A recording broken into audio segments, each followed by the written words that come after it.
Podalakuru panchayat B12 పరిధిలో 20.80 లక్షల వ్యయంతో నిర్మించిన వైఎస్ఆర్ హెల్త్ క్లినిక్ ను రాష్ట్ర వ్యవసాయ శాఖ మంత్రి కాకాని గోవర్ధన్ రెడ్డి ప్రారంభించారు. అలాగే నుడా నిధులు 17 లక్షల వ్యయంతో నిర్మించిన కమ్యూనిటీ హాల్ ను ప్రారంభించారు. అనంతరం ఆయన మాట్లాడుతూ పొదలకూరు గ్రామ పంచాయతీకి 2019 నుంచి 2024 మధ్య కాలంలో వివిధ అభివృద్ధి కార్యక్రమాల కింద 45 కోట్ల రూపాయలు ఖర్చు చేశామని వెల్లడించారు. పొదలకూరు పంచాయతీ బి12 పరిధిలో 20.80 లక్షల వ్యయంతో నిర్మించిన వైఎస్ఆర్ హెల్త్ క్లినిక్ ను రాష్ట్ర వ్యవసాయ శాఖ మంత్రి కాకాని గోవర్ధన్ రెడ్డి ప్రారంభించారు. అలాగే నుడా నిధులు 17 లక్షల వ్యయంతో నిర్మించిన కమ్యూనిటీ హాల్ ను ప్రారంభించారు. అనంతరం ఆయన మాట్లాడుతూ పొదలకూరు గ్రామ పంచాయతీకి 2019 నుంచి 2024 మధ్య కాలంలో వివిధ అభివృద్ధి కార్యక్రమాల కింద 45 కోట్ల రూపాయలు ఖర్చు చేశామని వెల్లడించారు. అదేవిధంగా ఎన్నో సంవత్సరాలుగా అసంపూర్తిగా ఉన్నటువంటి భవనాన్ని ఈరోజు R&B గెస్ట్ హౌస్ పక్కన ఉంటే దానికి నిధులు మంజూరు చేయించి దాన్ని పూర్తి చేసి గ్రామ పంచాయతీ కార్యాలయంగా వాడుకోవడానికి ఈరోజు దాని నిర్మాణం పూర్తి చేసి ఆ రెండు కార్యక్రమాలకు సంబంధించినటువంటి ప్రారంభోత్సవాన్ని ఈరోజు మనం నిర్వహించుకుంటున్నాం. అయితే ఈరోజు ఈ కార్యక్రమాలు నిర్వహించుకుంటున్నటువంటి నేపథ్యంలో నా ముందు మాట్లాడినటువంటి వ్యక్తులు చాలా విషయాలు చెప్పడం జరిగింది. అభివృద్ధి అంటే ఈరోజు చాలా మంది అంటారు జగన్మోహన్ రెడ్డి గారు బటన్ నొక్కుతున్నాడు, ఆడవాళ్ళ ఖాతాలో డబ్బులు పడుతున్నాయి, అంతే కదా పరిపాలన అంటే ఇంకా అభివృద్ధి కనపడడం లేదు కదా అని చెప్పి మాట్లాడుతున్నారు. ఎవరికైనా జీవితంలో పొదలకూరులో ఒక కమ్యూనిటీ హెల్త్ సెంటర్ ఉంది. ఆ కమ్యూనిటీ హెల్త్ సెంటర్ అనుబంధంగా మీకు 24 గంటలు సేవలు అందించడానికి ఒక డాక్టర్ స్థాయిలో ఉన్నటువంటి వ్యక్తిని మీకు నియమించి దానితో పాటు 24 గంటలు అందుబాటులో ఉండడానికి ఒక మల్టీపర్పస్ హెల్త్ అసిస్టెంట్ ఇక్కడ ఏర్పాటు చేసి ఆ ఇక్కడే నివాసం ఉండేటువంటి విధంగా ఈరోజు చర్యలు తీసుకున్నటువంటి నేపథ్యం ఆంధ్ర రాష్ట్రంలో ఏ ముఖ్యమంత్రి అయినా ఆలోచన చేశాడా అనేటువంటిది ఈ సందర్భంగా మనందరం ఒకసారి గుర్తు చేసుకోవాలి. ఎవరికి రానటువంటి ఆలోచన, ఎవరు చేయనటువంటి ఆలోచన, అర్ధరాత్రో అపరాత్రో పేదలు ఉండేటువంటి కాలనీలో ఏదైనా చిన్న ఇబ్బంది ఏర్పడితే మీరు నేరుగా కమ్యూనిటీ హెల్త్ సెంటర్ పోతే అక్కడ వైద్యులు ఉండొచ్చు, ఉండకపోవచ్చు, లేదా మీరు నేరుగా నెల్లూరు పెద్ద ఆసుపత్రికి పోవాల్సినటువంటి పరిస్థితి రావచ్చు. అటువంటివి ఏదైనా చిన్న చిన్న సమస్యలు వచ్చినా సరే నేరుగా మీకు కూతబెట్టి దూరంలో పిలిస్తే పలికేటువంటి విధంగా ఈరోజు ఈ వైద్య కేంద్రం, ఆరోగ్య కేంద్రాన్ని ఈరోజు మనం ఏర్పాటు చేసుకోగలిగాము అంటే ఈ ప్రభుత్వం సంక్షేమ కార్యక్రమాలతో పాటు అభివృద్ధికి ఎంత పెద్దపీట వేస్తుందని చెప్పడానికి ఈ రోజు మనం ఇక్కడ నిర్మించుకున్నటువంటి ఈ ఆరోగ్య కేంద్రం ఒక ఉదాహరణ అని చెప్పి మీ అందరికీ సందర్భంగా మనం చేస్తున్నాం. అదేవిధంగా ఈరోజు చూస్తే అనేక సందర్భాలు చెప్పాం. పొదలకూరు గ్రామ పంచాయతీకి సంబంధించి ఎన్ని అభివృద్ధి కార్యక్రమాలు చేశాము, ఎంత మేర సంక్షేమ కార్యక్రమాలు అమలు చేశామని పొదలకూరు గ్రామ పంచాయతీకి సంబంధించి చూస్తే దాదాపుగా 45 కోట్ల రూపాయలు నేను రెండోసారి శాసనసభ్యుడిగా మంత్రిగా ఈ ఒక్క పొదలకూరు గ్రామ పంచాయతీని అభివృద్ధి చేయడం జరిగింది అనేటువంటి విషయాన్ని సందర్భంగా మీ అందరికీ మనం చేస్తున్నాం. అదేవిధంగా ఈరోజు గ్రామానికి సంబంధించి చూస్తే ఎక్కడ మట్టి రోడ్ అనేటువంటిది కనిపించకుండా, ఇంతకు ముందు ఈ KRR నగర్కి వస్తే పాపం ఆడవాళ్ళందరూ పరిగెత్తుకుని వచ్చేవాడు. అక్కడ రోడ్డు ఉంది, మాకు రోడ్డు లేదు, ఇక్కడ కాలువ ఉంది, మాకు కాలువ లేదు, అక్కడ నీటి కూడా ఉంది, మాకు నీటి కూడా లేదు. అవన్నీ ఆలోచన చేసి మన ప్రభుత్వం వస్తే ఎవరికి ఎక్కడ ఎటువంటి ఇబ్బందులు లేకుండా అన్ని రకాలైనటువంటి చర్యలు తీసుకుంటామని చెప్పాం. అందులో భాగంగా సమగ్రంగా సంపూర్ణంగా మట్టి రోడ్డు అనేటువంటి కనిపించకుండా పేదలు నివసించేటువంటి ఈ KRR నగర్లో పూర్తి స్థాయిలో సిమెంట్ రోడ్డు నిర్మాణం జరిగింది అని చెప్పి మీ అందరికీ సందర్భంగా మనం చేస్తున్నాం. ఈ రోజు కూడా అలా తెలుగుదేశం పార్టీ తిరుగుతూ ఉంటారు. మీరు అర్థం చేసుకోవాల్సింది, ఓడిపోయినటువంటి సోమిరెడ్డి ఎమ్మెల్సీ మంత్రి అయితే ఈ గ్రామానికి సంబంధించి చేసినటువంటి అభివృద్ధి ఏమిటి అనేటువంటిది ఒక్కసారి మీరు అర్థం చేసుకోండి. ఒక్కసారి మీరు ఆత్మ పరిశీలన చేసుకోండి. సోమిరెడ్డి ఉన్నాడు, ఈరోజు ఇంటి పెట్టగా గోవర్ధన్ రెడ్డి ఉన్నాడు. ఆయన హేమలో మనకి ఎంత పని జరిగింది, గోవర్ధన్ రెడ్డి గారి హేమలో ఎంత పని జరిగింది అనేటువంటిది ఒక్కసారి మీరు ఆలోచన చేస్తే నేను నిజంగా మీ ఇంటి పెట్టినా కాదా అనేటువంటిది మీకే సమాధానం దొరికేటువంటి పరిస్థితి అని చెప్పి మీ అందరికీ తెలియజేస్తున్నాను. ఎందుకంటే ఏ వ్యక్తి అయితే తన అనుకుంటాడో, ఏ వ్యక్తి అయితే తన సొంత మనుషులుగా అనుకుంటారో, ఏ వ్యక్తి తన కుటుంబంగా భావిస్తాడో ఆ వ్యక్తి ఆ గ్రామాల మీద, గ్రామ ప్రజల మీద దృష్టి పెడతాడు. ఆ కాలం మీద ప్రత్యేకమైనటువంటి శ్రద్ధ పెడతాడు. వాళ్ళు ఉన్నటువంటి సమస్యలను తీర్చడానికి ప్రయత్నం చేస్తారు.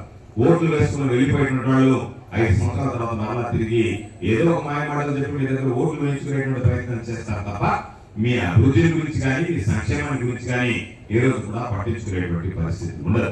ఈరోజు ఒక్కసారి చూస్తే పొదలకూరు గ్రామ పంచాయతీకి సంబంధించి సిమెంట్ రోడ్డు నిర్మాణానికి 13,65,00,000 రూపాయలు మంజూరు చేశాను నేను. 9,20,00,000 రూపాయలతో సైడ్ కాలువలు వేశాం. సచివాలయాలు, రైతు భరోసా కేంద్రాలు, వైఎస్ఆర్ హెల్త్ క్లినిక్ కోసం 4,30,00,000 రూపాయలు ఖర్చు పెట్టాం. 4 నేడు కింద స్కూళ్ల రూపురేఖలు మారిపోవడానికి 6 కోట్ల రూపాయలు ఖర్చు పెట్టాం. త్రాగునీటి కోసం ఈరోజు ప్రత్యేకంగా పొదలకూరు గ్రామానికి సంబంధించి ప్రత్యేకంగా కండలేరు దగ్గర నుంచి ఒక లైన్ వేయిస్తూ ఆ లైన్ కి దాదాపుగా 3,34,00,000 రూపాయలతో ఈరోజు లైన్ వేయించాం. మీరు ఒక్కసారి చూస్తే పొదలకూరు గ్రామానికి సంబంధించి మహానేత రాజశేఖర రెడ్డి గారు ఉన్నప్పుడు కండలేరు నుంచి ఒక పైప్ లైన్ తీసుకొచ్చాం. దానివల్ల ఆరాపురం నీళ్లు వచ్చాయి. ఆ తర్వాత అనేక రకాలైనటువంటి ఇబ్బందులు పడ్డాయి. దారి పొడిగితే గ్రామాలకు అన్నిటికీ ఇచ్చుకుంటూ పొదలకూరుకు వచ్చేటప్పటికి పొదలకూరుకి సరిగ్గా నీళ్లు రావడం మీద ఇబ్బంది పడుతున్నాయి. కాబట్టి పొదలకూరుకి మరొక లైన్ వేస్తే బాగుంటుంది అన్నటువంటి నా కోరిక తీరలేదు. ఈరోజు అధికార పార్టీ శాసనసభ్యుడిగా, మంత్రిగా మరొక లైన్ ఈరోజు దాదాపుగా 3,34,00,000 రూపాయలతో పొదలకూరు గ్రామానికి ఒక ప్రత్యేకమైనటువంటి లైన్ వేయించి ఈరోజు దాని ద్వారా అవసరమైనటువంటి ఓవర్ హెడ్ ట్యాంకులు కట్టి ఈరోజు సమగ్రంగా సంపూర్ణంగా మీకు నీళ్లు ఇచ్చేటువంటి కార్యక్రమాన్ని చేపట్టాం. ఆధిపత్యం తగ్గిపోవాలి అంటే మనం జగన్మోహన్ రెడ్డి గారికి ఓటు వేయాలి, జగన్మోహన్ రెడ్డి గారికి అండగా నిలవాలి. జగన్మోహన్ రెడ్డి గారు లేని పక్షంలో ఈరోజు రాష్ట్రంలో మరలా మీరు గతంలో ఎన్ని రకాలైనటువంటి ఇబ్బందులు పడ్డారో, జన్మభూమి కమిటీ సభ్యుల దగ్గరకు మరొక దగ్గరకు పోవడం, చెప్పి మోసం చేయడం, మహిళల రుణమాఫీని మోసం చేశారు, రైతుల రుణమాఫీని మోసం చేశారు, ఇంటికి ఒక ఉద్యోగాన్ని మోసం చేశారు. ఎన్ని రకాల 600 పైచీలకు హామీలు ఇచ్చి 6 హామీలు కూడా నెరవేర్చినటువంటి నేపథ్యం లేదు.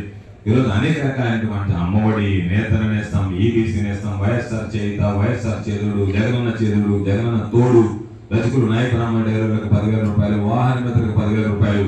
ఈ మధ్యన ఒక మంత్రి చెప్పాడు, జగన్మోహన్ రెడ్డి గారు చెప్పినటువంటి పథకాలన్నీ ఒక్కటి కూడా తప్పకుండా చెప్తే 5 లక్షల రూపాయల బహుమతి ఇస్తారంటేనే ఎంత పెద్ద ఎత్తున ఈ రాష్ట్రంలో సంక్షేమ కార్యక్రమాలు అమలవుతున్నాయని చెప్పడానికి ఇది ఒక ఉదాహరణ అని చెప్పి ఈ సందర్భంగా మీ అందరికీ మనవి చేస్తున్నాను. కాబట్టి ఇంత పెద్ద ఎత్తున ఈ రోజు ఈ కార్యక్రమాలు జరుగుతున్నాయి. ఈ కార్యక్రమాలు జరిగేటువంటి పరిస్థితుల్లో మనమేమో రంగం సిద్ధం చేసుకున్నాం. మనం ఏ విధంగా సరే మీ సేవ కోసం నేను సిద్ధమని నేను చెప్పాను. పాపం మన ప్రత్యర్థిగా ఉన్నటువంటి సోమిరెడ్డి మాత్రం పాపం రోజు రోజుకి బలహీన పడిపోయి ఇప్పుడు ఆయన టికెట్ కి సంబంధించి ఆలోచనలు పడ్డాడు. ఆయన అంటే నిన్న దాకా నా అంత వీరుడు లేడు, సూర్యుడు లేడు సోమిరెడ్డి చెప్పేవాడు. నా కర్మ ఈ సర్వేపల్లి నియోజకవర్గ ప్రజలు నన్ను గుర్తించడం లేదు, కానీ నన్ను రాష్ట్ర స్థాయిలో గుర్తిస్తారు పార్టీ అని చెప్పాడు. అందుకే ఓడిపోయినా కూడా చంద్రబాబు మంత్రి ఇచ్చాడు. అటువంటి వాడికి టికెట్ లేచిపోయింది అంటేనే ఈరోజు సర్వేపల్లి నియోజకవర్గం వైఎస్ఆర్ కాంగ్రెస్ పార్టీకి కంచుకోవడంలాగా తయారైంది. కాబట్టి ఈరోజు వైఎస్ఆర్ కాంగ్రెస్ పార్టీ తిరుగులేని శక్తిగా తయారైంది. కాబట్టి ఈరోజు పాపం సోమిరెడ్డి ఆ ఫ్రస్ట్రేషన్ లో, బాధలో ఒకటే గోవర్ధన్ రెడ్డి గెలవడు, సోమిరెడ్డి గెలవడు అంటే నేను ఓడిపించలేను, లేదు నన్ను ఆయన గెలవడంటే ఆయన నన్ను ఓడిపించలేడు.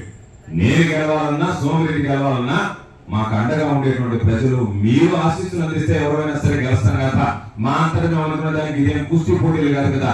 ఆయన్ని కుస్తీలు పెట్టి ఎవరు గెలిస్తే వాళ్ళు అసెంబ్లీలో పోవాలంటే పాపం కుస్తీలు పడదు. కానీ అది కాదు కదా. ఈరోజు ప్రజలు ఎవరు ఓట్లు వేస్తే, ఎవరికి మద్దతు ఇస్తే వాళ్ళు అసెంబ్లీలోకి పోతారు. దాన్ని చంద్రబాబు రెడ్డి గోవర్ధన్ రెడ్డి చెప్పడానికి రేపు ఎన్నికల రోజు ప్రజలు చెప్తారయ్యా నువ్వు అసెంబ్లీకి పోయా, నువ్వు ఇంటికి పోయా అని చెప్పి చెప్తారు. కాబట్టి ఇప్పుడు 4 సార్లు ఇంటికి పంపించాడు. ప్రతిసారి చెప్తాడు నేను వెళ్తాను అసెంబ్లీకి ఈసారి అని చెప్పి. ఎవడు ఆపుతారో చూస్తానంటే ఎవడు ఆపుతారు, ప్రజలే ఆపుతారు.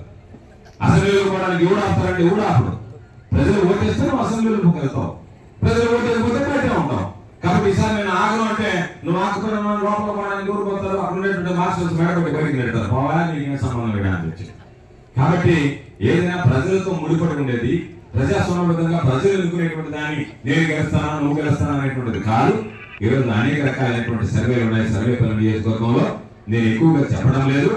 సోమిరెడ్డికి మనకి 24% వ్యత్యాసం ఉందంటే దాదాపుగా సోమిరెడ్డి అనేటువంటి వాడు మన దరిదాపులో లేదనేటువంటిది ఈరోజు స్పష్టమైనటువంటి పరిస్థితి. కాబట్టి మనం అందరం రాబోయేటువంటి రోజుల్లో ఎంత ఎక్కువ మెజారిటీ వస్తే వైఎస్ఆర్ కాంగ్రెస్ పార్టీ ప్రభుత్వానికి అంత మద్దతు పలకాలని, మరిన్ని అభివృద్ధి సంక్షేమ కార్యక్రమాలు జగన్మోహన్ రెడ్డి గారు చేసుకునే అవకాశం ఏర్పడుతుంది.